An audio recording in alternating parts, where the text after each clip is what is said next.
Hello everyone, I'm Paul and this is problem 3302. Find the lexicographically smallest valid sequence. This is a medium problem that might become quite tricky, so let's see how to solve it step by step.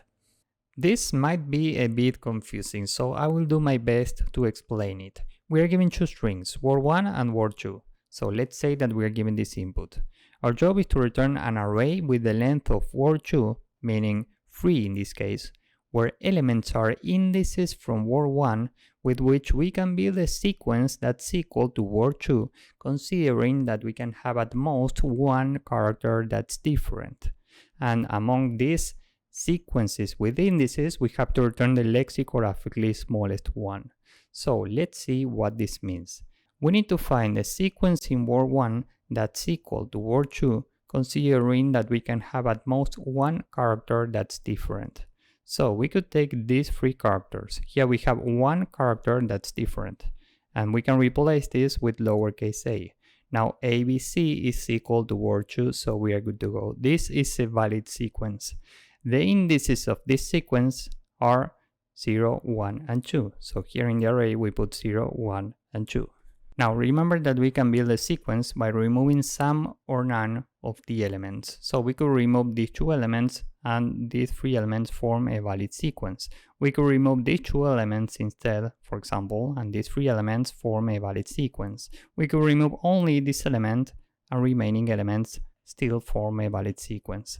This means that we could take these three elements instead. Here indices are 0, 1, and 3, and we put this in an array, and this array corresponds to another valid sequence because we can replace at most one of the elements with another character to make the sequence equal to word2. Okay, so this would be a valid array technically, but we are trying to get the lexicographically smallest valid array, which in this case would be this one. So this is the result. Why? Well, because 0 is equal to 0, 1 is equal to 1, and this is the first index with different numbers. 2 is smaller than 3, so this array is smaller than this one. We return this. Let's say for a moment that here we have an A. We can iterate these two words with two pointers. We use an I pointer for word 1 and a j pointer for word 2. Given that A is equal to A, we can move both pointers one step to the right. Next we have two B's. Given that these two characters are equal, we can move both pointers. Next we have two C's, so we move both pointers again. And now we could keep track of the indices that we iterate with the I pointer and store them in an array. So the indices in this case would be 0, 1, and 2. This would be the result. Now, this is fine for this example. We have the exact same string in both words. But what if we have something like this? Now we are in this scenario looking for an A, but we have a B. So what do we do here? Because we have one change available, should we use our change right now and transform this into an A? Or should we wait and iterate the next element? And remember that we don't know what's in the future. We are only looking at these two characters. So what are the choices here? Well, we can use the change that we have available or not use it. If we decide to use it, we won't have this available from the next index. So from this scenario to the end of the string, we won't have the change available.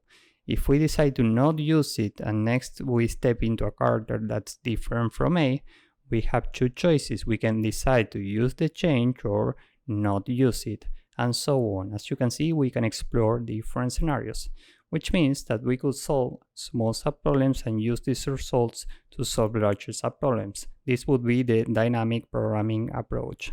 But there is a greedy solution for this. And usually, greedy solutions are more efficient. So next I will show you how this works. Let's say once again that we are looking at this scenario. We have different characters, so maybe we have to use the change right now. What are the requirements for using the change? Well, first, we need to have it available. And next, we have to make sure that we will find the next characters of word 2 in the remaining characters of word 1. This is very important because if we are using the change right now, we have to find the next characters, right? And what if we have only one character in word 2? Well, we can use the change now and transform this into an A, right? That would be it. And we have one very similar scenario. What if we are looking at the last character of for 2 and the change is available? Well, we can use it right now. We don't care about where do we have the I pointer. We can just use the corresponding change, transform this into the last character, and that would be it. So if we are okay to find the next characters of for 2, or we have the current change available and we are standing at the last index of for 2 because we have only one character, or because the shape pointer is at the last index, we can use the change. So let's say that we are still looking at this scenario. The question is, how can we process next characters such that we know if this is possible or not? The trick here is that we can build an array to store the last occurrence of each character of for 2 from right to left in word 1. For example, the last occurrence of C is at index 3, so here we put a 3. Before this index, if we look to the left, the last occurrence of P is here at index 1, that's why here we have a 1. We are standing here. If we look to the left, the last occurrence of A is -1, which means that there is no A before index 1. We have an A here, but not before this B. And now this is extremely useful to know what's in the future from each scenario. First, we are standing here. B is different from A. If the two characters were equal, we could just move the I and shape pointers and continue with the next characters. Even that they are different, maybe we have to use the change right now. So the change is available right now, and we have to check if we meet this condition. So how do we know if we will see the next characters of for 2 in remaining characters of for 1?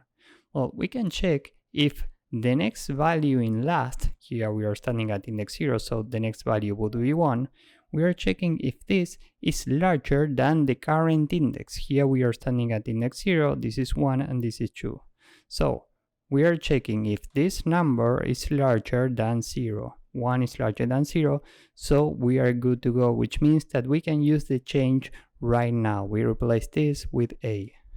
And just to be clear, this means that we will find a B somewhere in the future, more specifically at index 1. Given that 1 is larger than the current index, we can use the change right now. And not only that, this means that we will find every other character of for 2 somewhere in the future. Why? Well, because of how we build this array last. Remember that we start from C, and we are looking for the last occurrence of C, that's why here we have a 3. Then after we find C, we can move to the previous character and find the last occurrence of P, which is index 1. After we find this, then we can move to the next character, find the last occurrence of A before this P, and we don't have any A here, so that's why here we have a -1. Which means that if this number is different from -1, we will find every other character starting from this index in the future. So we add this index to the result, we move I and shape pointers. Now we are looking at this scenario. The two characters are equal, so we add this index to the result.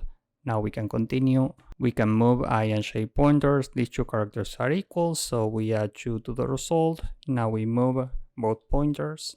Now Shay is out of bounds, so we can return this array.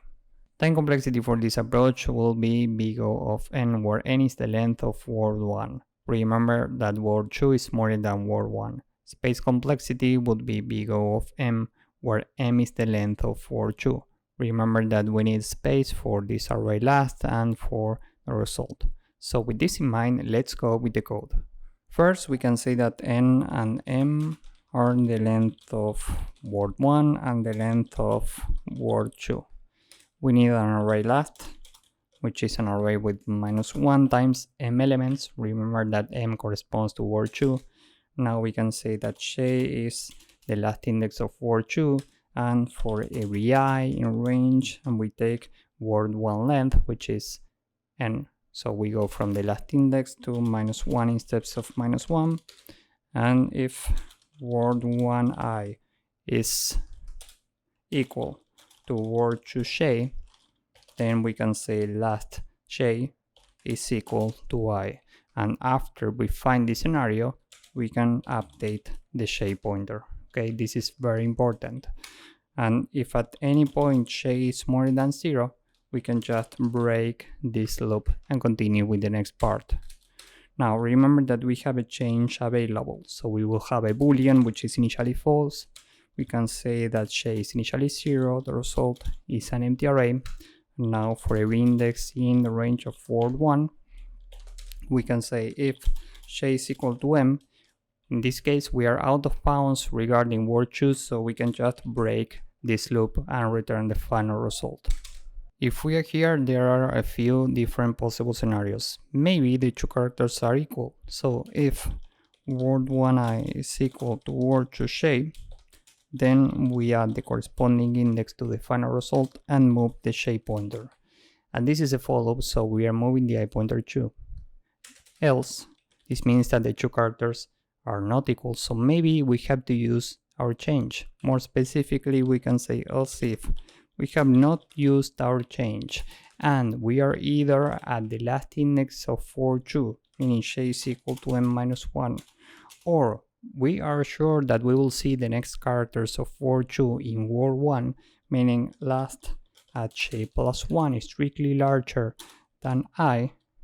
Here we have to use our change. So change is equal to true, result.append the current index of word 1, and we move the j pointer. We are moving the I pointer too because this is a for loop. Now, if we don't meet any of these two scenarios, we just move the I pointer and try the next combination of characters.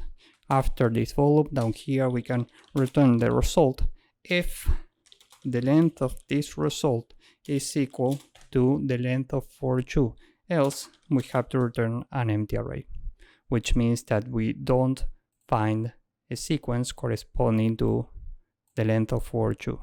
So let's submit this and see if it works. As you can see, this works and it's very efficient. So if you found this useful, please drop a like, subscribe, and see you in the next one. Bye bye.